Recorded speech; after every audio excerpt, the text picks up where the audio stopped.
कह रहे कि मूसा के ऊपर आशीषें थी, बड़ी आशीषें थी, उसके ऊपर पैदा होते ही आशीष थी।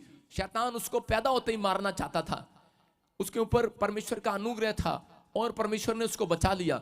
शैतान उसको मारना चाहता था, लेकिन उसकी माँ को परमेश्वर ने कहा कि तू इसको समुद्र में डाल दे, पानी में डाल दे, और नदी में एक टोकरी में डाल दिया। और जो इसको कह रहे कि ये बच्चा कैसे रहेगा पानी के अंदर इतनी ठंड में। परमेश्वर ने कहा बचाने वाला मैं हूं। छोटा सा बच्चा वह करता करता नदी में जा रहा है, टोकरी में बैठा हुआ, और लेकिन रास्ते में कह रहे कि वहां पर नदी में रानी की फिरौन की बेटी नहा रही थी, और उसी समय जब उसने नहाते हुए देखा उस टोकरी में बच्चा रो रहा है, उसके पास बच्चा नहीं था, और उसको उठाकर अपने घर ले गई। परमेश्वर ने उसका पालन पोषण करा जब तक वो बड़ा नहीं हो गया। मैं कह रहा हूं जब तक वो 30 साल का ना हो गया हो तब तक उसका राजमहल में कराया। हालेलुया। मैं कह रहा हूं आज हो सकता है आपके पास पैसा ना हो, आपके पास कह रहा परिस्थितियां बहुत ज्यादा हो, आपके पास परीक्षाएं हो, आपके पास टेंशन हो, डिप्रेशन हो, लेकिन जिस दिन से आपने मसीह में जन्म ले लिया है उस दिन से परमेश्वर आपको एक टोकरी भेजने वाला है। आप तैरने वाले हैं, आप राजमहल में जाने वाले हैं, आप राजमहल में जाने वाले हैं। जाने हैं कि नहीं?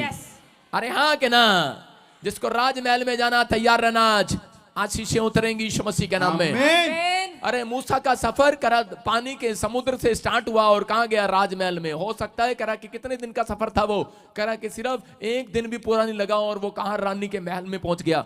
मैं कह रहा हूं हो सकता है कि आप लाखों करा सालों साल से दुख उठा रहे हो, सालों साल से परिस्थितियों को देख रहे हो, लेकिन आपका एक भी काम ना बनाओ। लेकिन आज मैं आपको गारंटी दे रहा हूं, यीशु मसीह कह रहा है कि 1 मिनट में अगर आज आपका फेथ चौड़ा हो गया तो मैं कह रहा हूं मूसा की तरह राजमहल में जाने वाले हो यीशु मसीह के नाम में।